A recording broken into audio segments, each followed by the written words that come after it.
Assalamualaikum warahmatullahi wabarakatuh. Nama saya Lutfi Nurjayanti dari kelas TBIF. Di sini saya akan memperlihatkan buku catatan hasil baca saya. Yang pertama adalah bab 2, yakni pengantar kepada filsafat. Di sini menjelaskan beberapa sub, yaitu 2 kekuatan yang mewarnai dunia, pengertian agama, pengertian filsafat, apa yang mendorong timbulnya filsafat, macam-macam pengetahuan manusia, faedah mempelajari filsafat, cara mempelajari filsafat, objek penelitian filsafat, sistematika filsafat, epistemologi, ontologi, aksiologi, dan yang terakhir adalah hulaso. Pengantar kepada filsafat yang amat ringkas ini bermaksud menjelaskan apa filsafat itu, apa objek yang ditelitinya, bagaimana cara penelitian filsafat, selanjutnya apa saja sistematikanya, yaitu isi atau teori-teori filsafat, lalu diperkenalkan juga isme-isme dalam filsafat. Setelah dicoba menjelaskan dari berbagai segi bermacam cara, dapatlah diketahui bahwa filsafat adalah pengetahuan yang diperoleh dengan cara berpikir logis tentang objek yang abstrak logis. Kebenarannya hanya dipertanggungjawabkan secara logis pula. Jika diringkas, dapat juga dikatakan bahwa filsafat ialah pengetahuan yang tidak dapat dibuktikan secara empiris. Definisi ini memang belum lengkap, belum mencakup seluruh konsep yang terkandung dalam istilah filsafat, tetapi agaknya lebih mampu menunjukkan apa filsafat itu. Istilah filsafat, tetapi agaknya telah mampu menunjukkan apa filsafat itu dalam garis besarnya. Pengetahuan tentang apa filsafat sebenarnya telah mencakup pemahaman apa objek material filsafat. Objek material filsafat yaitu objek yang diteliti oleh filsafat. Ialah semua yang ada dan yang mungkin ada, yang diselidikinya ialah bagian yang abstrak tentang objek itu. Secara teknis, untuk meneliti atau mempelajari filsafat dapat ditempuh dengan 3 cara, yakni historis, sistematis, dan kritis. Para pemula sebaiknya menempuh metode historis. Hasil pemikiran para filosof telah dibukukan sejak lama.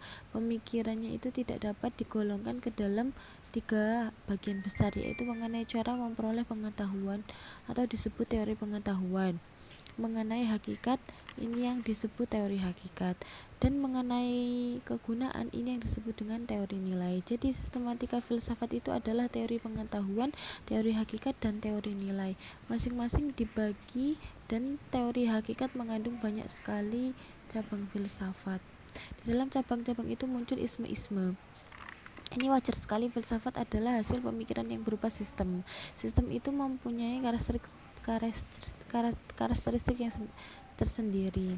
Sistem inilah yang disebut isme. Karena itulah di dalam teori pengetahuan, misalnya kita mengenal rasionalisme, empirisme, intuisionisme, skeptisisme, dan agnostisisme. Selanjutnya adalah bab 3, yakni menerangkan tentang akal dan hati pada zaman Yunani kuno. Di sini ada beberapa tokoh, yaitu Thales, Anaximander, Heraklitus, Parmenides, Zeno, Protagoras, Gorgias, Socrates, Plato, dan Aristoteles. Apa yang pernah dikatakan sebelum ini, bahwa filsafat dan agama adalah 2 kekuatan yang mewarnai dunia. Mulai kelihatan kebenarannya pada zaman Yunani itu. Filsafat pada dasarnya adalah akal, agama pada pokok adalah iman. Oleh karena itu, wajar bila perkembangan budaya selalu dilatar belakangi oleh pergulatan antara akal dan hati, antara rasio dan iman, antara filsafat dan agama. Ini sudah mulai kelihatan pada zaman Yunani kuno itu.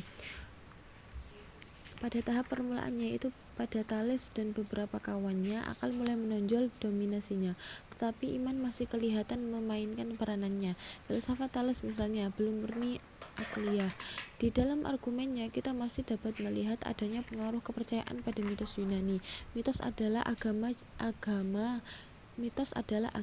jadi iman. Begitu juga pada Pythagoras misalnya, kita pun masih dapat melihat adanya pengaruh mitos tersebut. Argumennya tentang angka-angka itu agaknya belum murni akliyah.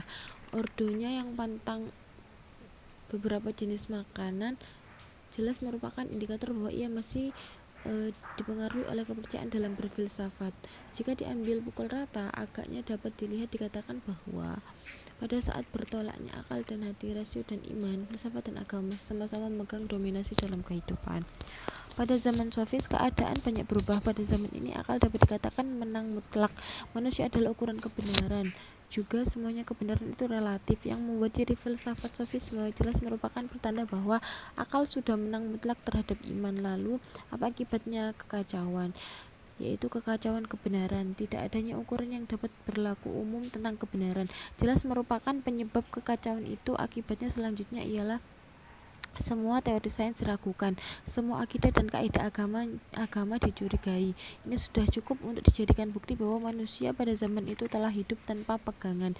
Ini amat berbahaya. Keadaan itu disertai pula oleh munculnya pembela-pembela kebenaran, yaitu orang sofis itu.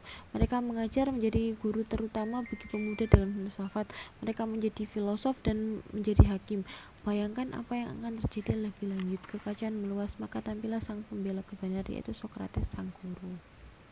Misi Sokrates amat jelas, menghentikan pemikiran sofis yang menganggap bahwa semua kebenaran itu relatif. Pemikiran inilah yang menjadi biang keladi kekacauan itu. Cara yang ditempuh oleh Sokrates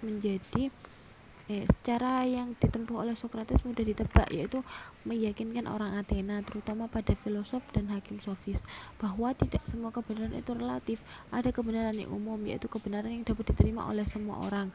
Ini pengertian umum. Dalam kerangka ini, pengertian umum inilah yang merupakan temuan Sokrates terpenting. Keadaan itu tidak bertahan lama, kurang lebih 300 tahun kemudian. Ekonomi terganggu lagi. Setelah meninggalnya Sokrates, filsafat semakin lama semakin merosot dominasinya. Tepat pada ujung zaman Helenisme lama semakin, yaitu pada ujung tarikh sebelum Masehi, menjelang Neoplatonisme, yaitu pada filsafat benar-benar kehabisan bahan bakar, ia kalah. Selanjutnya pemikiran memasuki zaman abad pertengahan. Di sini agama dapat dikatakan menang mutlak, akal kalah total. Lalu apa yang terjadi bila hegemoni akal dan iman terganggu?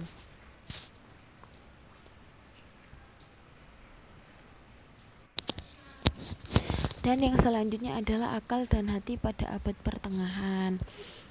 Akal pada abad pertengahan ini benar-benar kalah. Hal itu kelihatan dengan jelas bahwa pada filsafat Plotinus, Augustinus, Anselmus.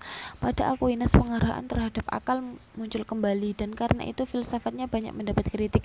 Sebagaimana telah dikatakan, abad pertengahannya merupakan pembalasan terhadap dominasi akal yang hampir 100% pada zaman Yunani sebelumnya, terutama pada zaman Sofis.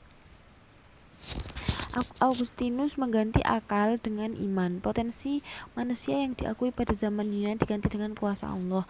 Ia mengatakan bahwa kita tidak perlu dipimpin oleh pendapat bahwa kebenaran itu relatif, kebenaran itu mutlak, yaitu ajaran agama moral berpuncak pada dosa Adam. Kehidupan pertapa adalah kehidupan terbaik. Hati memerlukan kehidupan yang demikian. Ia juga mengatakan bahwa mempelajari hukum alam adalah mubazir, memboroskan waktu. Ia berkutat pada pendapat bahwa bumi adalah pusat jagat raya. Heliosentrisme ditolaknya. Intelektualisme tidak penting, yang terpenting ialah cinta kepada Tuhan. Tidak perlu dipikir, tanya hati Anda, siapa pencipta alam ini. Untuk itu hati harus bersih, harus hidup. Maka kehidupan membujang atau celibat adalah kehidupan terpuji. Manusia dilarang mempelajari astronomi, mempelajari anatomi menjadikan manusia materialis. Filsafat dan sains jangan disentuh, akal mati dan hati menang. Ciri khas filsafat pada abad pertengahan terletak pada rumusan yang terkenal yang dirumuskan oleh Sains Anselmus, yaitu Credo aut intelligere.